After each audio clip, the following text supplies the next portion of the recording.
What's up, guys? Welcome back to the More Movement Arts channel.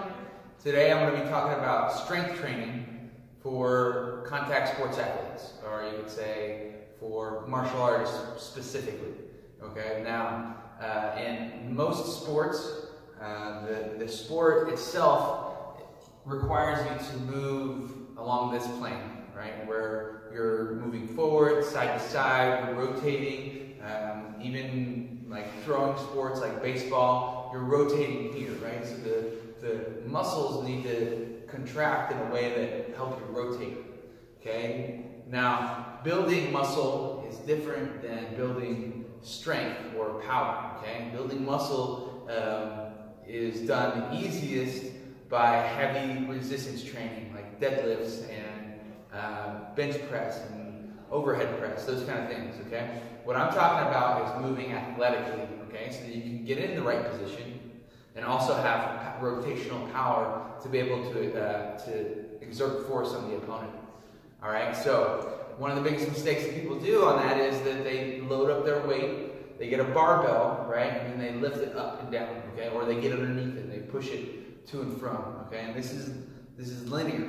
right? So this is going up and down, okay? Or if I do pull-ups, this is down and up, right? This is where the force is being created, right? But in your sport, say football, for example, you never have somebody loaded on top of you, and you never lift them straight up and down resisting gravity, okay? That is how you make big, strong muscles, okay? But we're talking about sport-specific strength, sport-specific power, okay? And so in doing that, one of the tools that I use is a kettlebell, okay? If you'll notice, this kettlebell is not very big. It's 26 pounds, okay?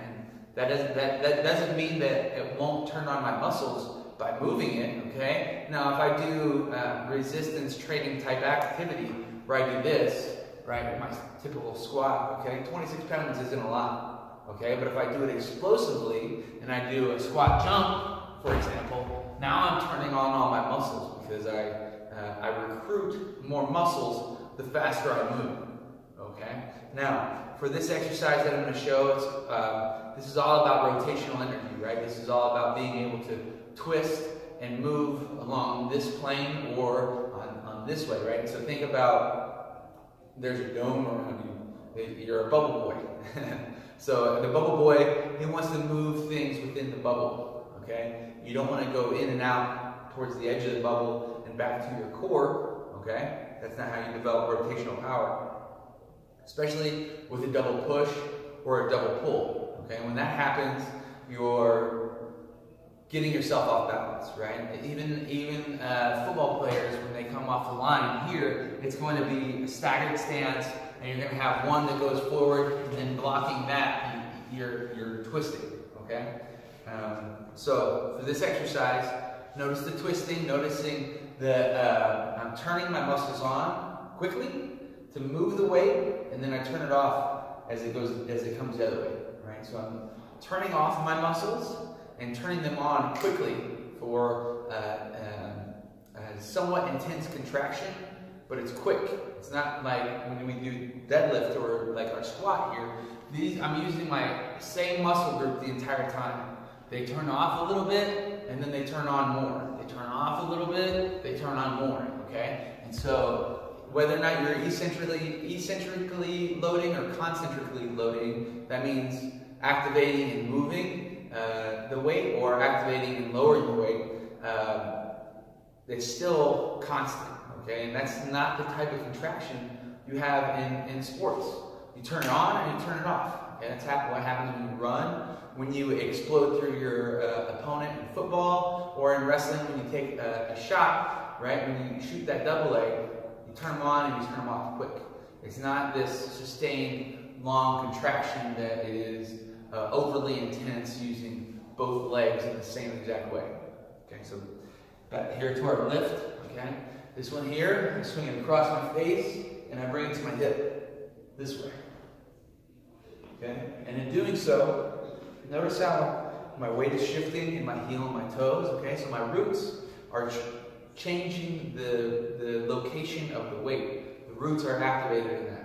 my core twisting, okay, rotating, and then my arms also in on the movement, okay, but it mostly comes from my legs and my core, okay. Now if you want to add a little bit of intensity, okay, we can jump, and then as we're jumping here, now I'm really activating a good amount of muscles, okay.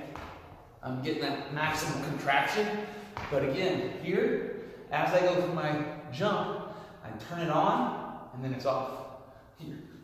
And now I have the opposite set of muscles contracting, which gives us those bipedal motor patterns, our twisting patterns where we twist counterclockwise, clockwise, counterclockwise, clockwise. And that's the exact same way that you throw punches, okay? When you throw the ball, you're twisting, kicking, swinging a bat, swinging a racket, a club, kicking, same thing. I'm rotating, one's coming in, and one's coming out. Even as I do this exercise, one is going to be yang or male, and the other one is yin and female. And then we switch the other way, this way, here, okay? And that alternating is where the magic happens. We're able to change directions, right? If you're a basketball player, you want to juke somebody, or football player, I'm changing directions in this plane, right? I'm twisting, and then I'm able to move off of them. And that's where this exercise comes in, rather than having the pattern of our deadlift, where it's coming here, and I'm not trashing the deadlift. I'm not saying that should never be done. I'm just saying that everybody knows about it, but not very many people include the rotation in the resistance training, okay? And again, in martial arts, the idea is to not resist, right? If you resist the opponent, you're using your energy to try to stop them from doing something, okay? And of course, you have to use your energy and you have to produce force in martial arts in general, right? But you don't want to spend your time resisting the opponent. You want to spend your time moving the opponent, okay? And to do that, you have to get in position, you have to have mobility, and then you exert less force, you do it quickly, and you don't use sustained contractions to resist the opponent, okay? You move quickly to a position where you can throw the opponent off balance with well-timed, precise force that is powerful and efficient and balanced. All right? I want to thank you guys for listening to my talk here. I want to encourage you to leave some comments in the comment section. Hit the like button, subscribe for my channel. Hit me up on Facebook, like my page on Facebook and Instagram. It's More Movement Arts, more with 2 O's.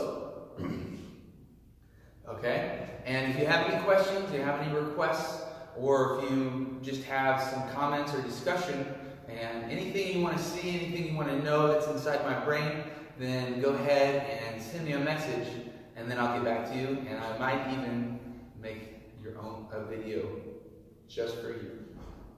Maybe, if you're lucky. Thanks, guys.